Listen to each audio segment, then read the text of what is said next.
Bonjour et bienvenue sur la chaîne Citoyen Lucide. Nous sommes aujourd'hui mercredi le 17 janvier 2024 et nous démarrons la revue de l'actualité. Et maintenant, on va débuter ça avec le Forum économique mondial. Alors, vous avez ici à l'écran, dans mon dernier live, en fait, que j'ai fait lundi.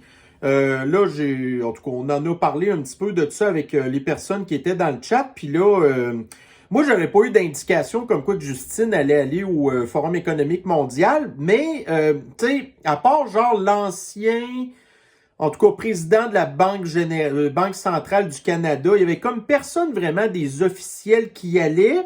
Mais là, on vient d'apprendre dans le True North que, supposément qu'à la dernière minute, vous avez le nain de jardin de Nabot de sorcière potelée, Chrystia Freeland, qui finalement va aller se pointer au Forum économique mondial. Fait que là, il va falloir évidemment qu'elle prenne un jet privé parce que là, tu sais, la vice-première ministre du Canada peut pas prendre là 330, mais en tout cas, c'est pas grave. Fait que elle qui, on le sait, hein, je pense qu'elle était quoi, en tout cas, vice-présidente ou je sais pas trop quoi là du Forum économique mondial. Imaginez-vous en plus en économie ou en affaires de même. Puis c'est ça. Fait que là, elle va aller casser les oreilles au monde là-bas avec sa petite maudite voix nasillarde qui tombe ses nerfs. Puis là, elle va aller serrer des mains. Là. Puis là, en plus, vous savez, Kokinski est là. Puis on le sait comment est-ce que Freeland est en adoration avec Kokinski. Vous vous souvenez, maintenant, on avait vu une photo, là, tu sais, elle l'avait pris dans ses bras, puis là, elle était en train de pleurer quasiment. Fait qu'elle va probablement en profiter pour aller voir son bon ami, hein, parce qu'elle, à la base, c'est une Ukrainienne, là. Mais en tout cas, fait que bref, oui, elle va sûrement aller parler dans des panels, puis là, elle va dire que le Canada va bien, puis que le Canada va aller mal si Poilievre devient premier ministre, puis que là, tu sais, la montée de Donald Trump, ça l'inquiète, gna gna gna gna gna. Puis là, après ça, elle pense qu'elle a plein d'amis là-bas, alors que tout le monde se sac d'elle. Il y a personne qui veut être ami avec une femme pas de classe comme elle. Fait qu'en tout cas, bref, donc, elle va aller émettre des gaz à effet de serre pour rencontrer du monde là-bas, puis ça sert absolument à rien. Alors voilà, ça, c'était la première nouvelle qu'on voulait jaser avec vous aujourd'hui. Bon, ensuite, Pat la Liberté dans Twitter X qui nous pose comme question, mais où vont nos impôts? Où vont-ils nos impôts? Eh bien, ça a l'air que Investissement Québec, qui, vous savez, Investissement Québec est beaucoup conseillé par McKinsey, donc qui octroie une contribution financière allant jusqu'à 3 millions de dollars à Vision Marine Technologies. Imaginez-vous, là, pour la commercialisation d'un système à propulsion électrique pour hors-bord et bateaux électriques. Fait que là, on a déjà assez de taïga, hein, avec ces motoneiges qui font, et motoneiges électriques qui font même pas 100 km. Vous avez aussi les motos marines de taïga qui font à peu près 42 km. Fait que là, vous allez avoir genre des gens qui ont un Cody cabine, un bateau de pêche ou des affaires de même, genre que avec un beau petit moteur électrique, genre que là, vous allez vraiment être capable de pogner 15 nœuds avec ça. Vous allez me faire croire ça, puis vous allez être capable de passer votre journée à rouler, au gros soleil, ça va pas surchauffer. Si vous chavirez, il n'y a plus rien qui marche. Puis là, ben, si ça pogne en feu, cette affaire-là, bon, fait que là, il va falloir en plus que Transport Canada modifie les règles de sécurité pour les bateaux électriques, parce que là, ils vont dire, bon, ben là, ça vous prend des extincteurs spéciaux, puis là, c'est comme ça que ça marche, puis gna gna gna gna gna. Fait que, bref, fait que là, le gouvernement vient encore de gaspiller 3 millions de dollars de notre argent dans ce beau projet-là. Taïga qui, je serais même pas surpris de savoir que cette année, ils vont faire faillite. Lion Électrique va faire faillite aussi dans une couple d'années. Puis là, on vient de donner 3 millions de dollars à Vision Marine Technologies qui va aussi faire faillite. Parce qu'il n'y a personne qui va acheter des bateaux de plaisance avec un moteur électrique. Tu sais, une petite chaloupe de pêche, genre avec un petit moteur électrique pour te tasser, c'est correct. Mais là, quand tu vas aller te promener sur le fleuve, ça te prend du power. Puis ça te prend de l'autonomie. Puis là, ben, quand ton bateau, la batterie est vide, tu vas la recharger où? Fait que là, ils vont aller installer des bornes de recharge rapide pour des bateaux de plaisance, là. Hein? Non. Fait que ça, c'est encore un autre beau projet du continuons. Et merci McKinsey de nous donner ces excellents conseils-là pour gaspiller notre argent. Bon, ensuite, ici, regardez, dans le Journal de Montréal. Alors, recul historique. Des mises en chantier au Québec, des maisons neuves cherchent preneurs depuis 2 ans. La chute record des mises en chantier ne surprend aucunement l'un des promoteurs immobiliers les plus actifs de la Rive-Nord de Montréal. Fait que là, ici, vous avez à l'image là une des maisons qui est d'ailleurs sans propriétaire depuis 2 ans. Fait qu'on s'entend que c'est une gigapiole, cette affaire-là. Là. Ça doit valoir, je sais pas, moi, 800 000. Hein? Parce que, tu sais, le promoteur immobilier, lui, il va pas construire des petites maisons. Mais non, tu sais, là où ils ont des grosses marges de manœuvre, c'est dans les maisons de luxe. Fait qu'ils construisent des maisons de luxe. Mais là, les maisons de luxe, les gens n'ont plus les moyens de les acheter. Pourquoi? Parce que les taux d'intérêt sont devenus si élevés que plus personne n'a les moyens d'acheter. C'est quoi qui a fait l'augmentation des taux d'intérêt? Ben, ça a été l'inflation. Fait que l'inflation, à cause de ça, la Banque centrale a décidé d'augmenter les taux d'intérêt. Fait que là, ben, les gens qui veulent avoir des hypothèques, ben, les taux d'intérêt sont chers. Puis là, ben, quand tu es rendu avec une maison de 800 000 $, avec un taux d'intérêt de 5-6%, ben, ça marche pas. Ça marche pas. Fait que là, ces gens-là, après ça, bon, ben, ils se ramassent dans des espèces de tours à condos, hein, à louer des logements à 2500 $ par mois. Puis là, la maison, elle, c'est ça. Regardez, là. Hey, c'est une méchante piole, cette affaire-là, là. Tu sais, vous auriez au moins le rez-de-chaussée puis l'étage qui pourrait faire 2 logements. Puis des vrais logements abordables. Tu sais, vous seriez capable d'avoir au moins des 3,5, 4,5 là-dedans. Mais non. Là, c'est des gens riches. Mais là, les gens, il y a une limite à être riche. À 800 000 puis le taux d'intérêt à 5%. Mais c'est ça, regarde, c'est ça. On n'est pas là pour aider le monde puis faire des habitations que les gens ont les moyens d'acheter. Hein? Mais non, lui, le promoteur en question, lui, c'est important là, parce que là, il est en train de se checker sûrement pour s'acheter la nouvelle Porsche, une Ferrari ou une autre espèce de patente de même pendant que nous, on va être pognés dans le transport en commun, là, tu sais. Bon, ensuite, ici, dans le Angus Reid, donc j'ai eu la petite infolettre. Et on avait ici les résultats d'un sondage où en 2023, pour vous, c'était comment? Alors là, les gens dans le sondage, dans une proportion de 39%, ils ont dit que c'était plus bien que mal. Fait que ça, c'est des gens qui ont soit la mémoire très courte ou soit qui ont des lunettes roses. Ensuite, dans 34%, c'était moyen. Et dans 27%, c'était plus mauvais que bien. Puis on s'entend que mauvais, ça doit être très mauvais. Fait que ça, c'est ce qu'on retient de 2023. La majorité des Canadiens, 81%, se disent satisfaits de leur relation avec leur famille et leurs amis proches. Bon, ça, c'est en 2023.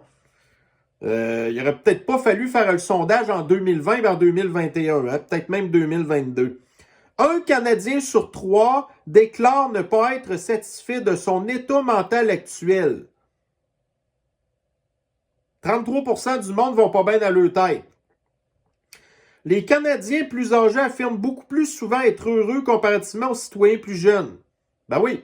Tu sais, quand tu es à ta retraite, que ton argent rentre, que tes affaires sont toutes payées, puis que tu n'as pas de dette, tu sais, tu n'as plus d'enfants à t'occuper, tu n'as plus de job. Tu sais, c'est normal que vite de même, tu penses que les affaires vont bien, mais toutes les autres en bas, eux, qui se cassent le cul, c'est une autre histoire, hein? Bon, ensuite, une petite affaire drôle que j'ai vu passer dans... c'était Historic Vids. Alors, écoutez bien ça, là. En 1994, il y a eu une panne majeure de courant à Los Angeles. Il y a des citoyens de Los Angeles, des Los Angeliens, là, ou des bons à rien en tout cas, qui ont appelé le 911 pour dire qu'ils étaient alarmés de voir un nuage argenté dans le ciel au-dessus de la ville. Puis là, ils trouvaient ça bizarre. Mais en bout de ligne, ce qui est arrivé, c'est que c'était la première fois que ces gens-là voyaient de quoi avait l'air la Voie lactée. Tu Tu sais, pour les gens qui sont habitués de sortir de leur crise de grosse ville de galage, genre, pis ça, on parle de bien souvent beaucoup de Montréalais, là. Tu sais, les Montréalais, tu sais, je parle pas de mes abonnés Montréalais ici, là. Moi, je parle des Montréalais se coupent, qui pensent que Montréal, c'est le centre de l'univers. Puis ils sont jamais sortis de leur île, là. Puis, tu sais, à cause de la pollution lumineuse, ben là, ils ont jamais regardé trop dans le ciel, ces gens-là. Parce que si tu regardes dans le ciel, tu vas te faire voler ta sacoche, tu vas t'enfarger dans un nid de poule, tu vas te faire sacrer une volée ou tu vas te faire rire de toi. Fait que t'as intérêt à regarder droit devant toi ou un peu partout, là, tu sais.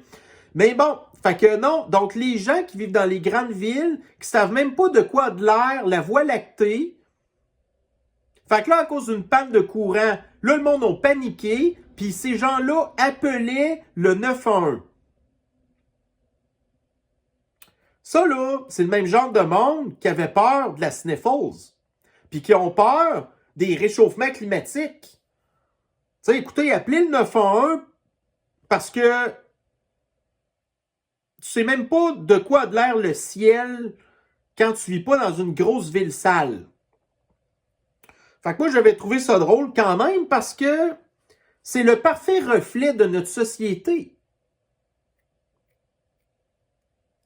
Tu sais, ici, là, il y en a plein des citoyens lucides, puis vous êtes au courant de ce qui se passe aux alentours. Mais pensez pas que c'est la majorité du monde. Ensuite, ici, on va aller aux États-Unis, donc une des plus grosses compagnies aériennes qui s'appelle United Airlines, qui a un département de diversité. Fait que ça, c'est une patente woke, là, une patente ESG. Hein? Ça prend de la couleur dans vos affaires. Tu sais, mettons, dans les pilotes d'avion, ben la plupart des pilotes d'avion, dans 92% du temps, c'est des blancs. Parce que ce que vous voulez, les blancs, ils sont capables de faire des mathématiques, puis c'est des meilleurs pilotes. Bon, mais là, ça fait pas l'affaire des woke. Fait que là, ben United Airlines a créé une espèce de patente de diversité, hein, qui est là pour promouvoir la diversité des couleurs. Puis là, ben, quand vous regardez ici à l'écran, ben, c'est toutes des noirs. Bon, des noirs, puis là, peut-être une indienne, je sais pas trop, là, des noirs. Aucun blanc. Ça, c'est supposé être le département de la diversité. Fait que la diversité raciste. Ensuite, ici, donc Thomas Gerbet sur Twitter nous a appris. Donc, finalement, vous savez, le salaire du fameux PDG de l'Agence Santé sera majoré de 15% dans les 2 premières années de mandat pour atteindre 652 000 $. Parce que c'est important d'avoir des salaires comme ça pour être capable d'acheter la maison que ça fait 2 ans qui est en vente là, sur la rive nord de Montréal à 800 000. Puis là, ben, ça va être important aussi d'aller placer un de nos amis du gouvernement qu'on ne sait plus quoi faire avec. Tu sais, Néandertalien Legault, son salaire, c'est genre 200 000 par année. Il est premier ministre. Puis là, il cite l'agence de l'anti-santé. Le gars va gagner 600, ou la madame, sûrement, va gagner 652 000. Puis à partir de la 3e année, donc son salaire va revenir à 567 000. Mais là, il va encore trouver le taux de remajorer son salaire. Parce que le seul 567 000, c'est 2024, mais rendu en 2027, ah ben 567 000, fait que là, toi, tu aurais eu normalement droit à une augmentation de salaire de 8% la première année, 8% la deuxième année, fait qu'en bout de ligne, ton 567 000 va être majoré de 16%. Tout ça pour avoir une crise de plantes vertes de luxe. Puis les gens qui ont toujours pas de médecin de famille, qui attendent dans les listes d'attente, qui sont pas capables de se faire soigner.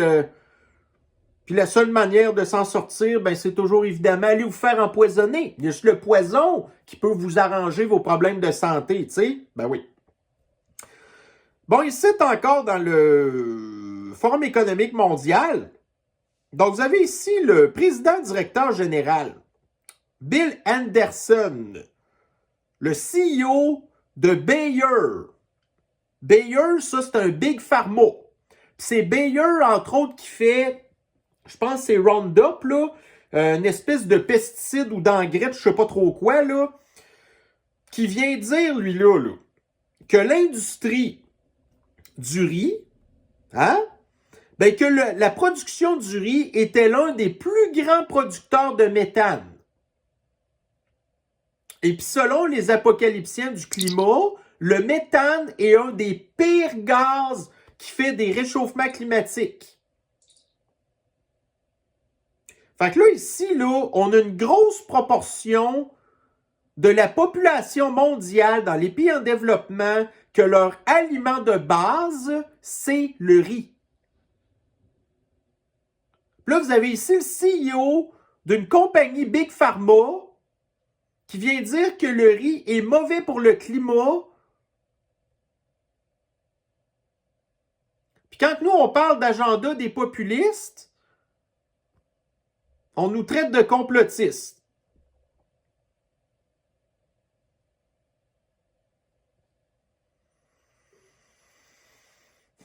Ben lui, pour se rendre à cette réunion-là, par exemple, il n'a pas pantoute émis des gaz à effet de serre l'équivalent peut-être de 200 humains dans les pays sous-développés, qui eux se promènent pas en char, qui se promènent pas en avion, qui mangent pas de viande.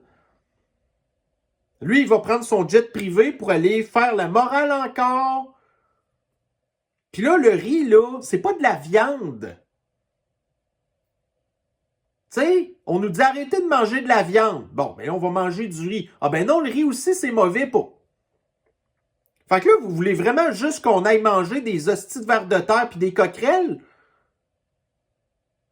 Vous allez vous foutre un doigt dans le cul. Tu sais, même Patrick Lagacé, Chris, on l'aime pas, Patrick Lagacé. Ben, il a écrit une chronique hier ou avant-hier qui dit « Moi, les insectes, jamais! » Tu sais, même lui qui est un ultra collabo, il dit qu'il n'est pas intéressé à manger des bebites. Mais Patrick Lagacé, lui, est millionnaire. Fait que, regarde, mais là, les personnes dans les pays en développement vont faire quoi? Puis moi, aux dernières nouvelles, là, les rizières, dans les pays en développement, le monde sont nu-pieds, sont pliés en quatre pour faire la récolte de ça. Fait qu'il est où le méthane? Alors, ces gens-là sont complètement débiles. Bon, une autre petite patente qu'on va jaser, donc dans le Daily Mail. Fait que l'Iran a frappé à l'aide de missiles le Pakistan. Pour rien. Le Pakistan qui n'a pas menacé l'Iran. On ne sait pas trop ce qui se passe au Pakistan. Fait que là, ça a l'air qu'il y a 2 enfants qui sont morts. Là, le Pakistan n'est pas content. Puis le Pakistan, ça, c'est une des forces nucléaires. Le Pakistan a la bombe nucléaire. Fait que ça, à un moment donné, l'Iran exagère trop. Mais ça, l'Iran, écoutez, c'est toute une gang de sans-génie. Tu sais, vous vous souvenez, là, l'avion civil là, qui s'était fait descendre par deux missiles. Un avion civil. Il venait de décoller de l'aéroport de Téhéran. Puis tout de suite, là, ils ont loqué l'avion. Pouf, ils ont envoyé 2 missiles dessus. 200 quelques personnes de mort. Puis Justin Trudeau a donné 25 millions de dollars aux familles d'Iraniens parce qu'il y avait des Canadiens irano là-dedans. Fait que bravo l'Iran. Bravo l'Iran. Ça, c'est une déclaration de guerre, là. Fait que, ouais, on s'en va pas pantoute vers le 3e conflit mondial. Là, c'est déjà assez le bordel au Yémen, qui ont encore frappé d'ailleurs un bateau grec il n'y a pas longtemps. Ils ont frappé un autre bateau américain il n'y a pas longtemps. Des frappes des États-Unis puis du Royaume-Uni au Yémen. Puis là, vous avez encore le conflit à Israël puis tout. Puis là, l'Iran qui s'en va envoyer un missile pour rien sur le Pakistan. Bon, et dernière petite affaire qu'on va jaser aujourd'hui. Thomas Gerbet encore. Qui, écoutez la petite la petite parole ici là, d'un certain Haroun Bouazi. Haroun Bouazi, ça, c'en est un qui arrête pas de parler de cesser le feu en Palestine à l'Assemblée nationale. Parce que lui, c'est ça sa priorité. Le gars qui est un franc musulman, qui est infiltré ici pour détruire le Québec en infiltrant l'islam. Donc, il n'arrête pas de parler de cesser le feu à l'Assemblée nationale parce qu'il n'y a rien d'autre à faire. Mais là, il y avait une autre niaiserie à dire ici. Donc, partout où on va mettre une éolienne privée, on ne pourra pas mettre une éolienne qui va servir aux Québécois. On est en train de donner une ressource qui nous appartient et on ne pourra pas utiliser ces gisements de vent pour le public. Fait que l'histoire en arrière de ça, c'est que vous avez Rio Tinto au Saguenay qui veut installer des éoliennes sur ses terrains parce qu'ils ont besoin d'électricité verte, hein, parce qu'ils n'arrêtent pas de se faire chier dessus. Oh, les alumineries, c'est pas bon pour le climat, gna gna gna gna gna. Tu sais, l'aluminium, c'est un des métaux qu'on a le plus besoin, entre autres, pour faire les transitions vertes, là. Fait qu'il faut en produire de l'aluminium. Oh, mais non, l'aluminium, c'est scrap, d'accord. On est tanné que vous nous parlez de décroissance, puis que vous voulez tout scraper l'économie, puis tout nous faire perdre nos jobs. Fait que Rio Tinto a besoin d'électricité. Fait que là, pour avoir l'air propre, ils veulent mettre des éoliennes. Mais Québec solidaire, pour eux, le vent, hein, le vent, c'est le vent, là, crif. Ben, pour Québec solidaire, le vent appartient au gouvernement. Fait que toi, t'es une entreprise, tu veux mettre une éolienne sur ton terrain, t'as pas le droit. Toi, t'es un particulier, tu veux mettre une éolienne sur ton terrain, t'as pas le droit. Parce que ça l'empêche, le gouvernement, de te voler ton terrain, de t'obliger à mettre une éolienne dessus, puis c'est le gouvernement qui te vend son électricité. Fait que le vent, imaginez-vous, tu sais, le communisme de Québec solidaire est tellement rendu loin que même le vent est rendu qui appartient au gouvernement. Non, mais c'est-tu pas assez tiré par les cheveux des histoires de même? Alors, sur des histoires de même qui se tiennent pas debout, eh bien, je vais vous souhaiter une bonne fin de journée, car ceci va mettre fin à notre revue de l'actualité. Fait que si ça vous tente ce soir, eh bien, je serai invité là, sur Radio La Chine à compter de 6h30. Alors, c'est un rendez-vous. On va sûrement avoir l'occasion de parler de plein d'autres affaires. Donc, d'ici là, prenez soin de vous et on se revoit très bientôt. Bye bye.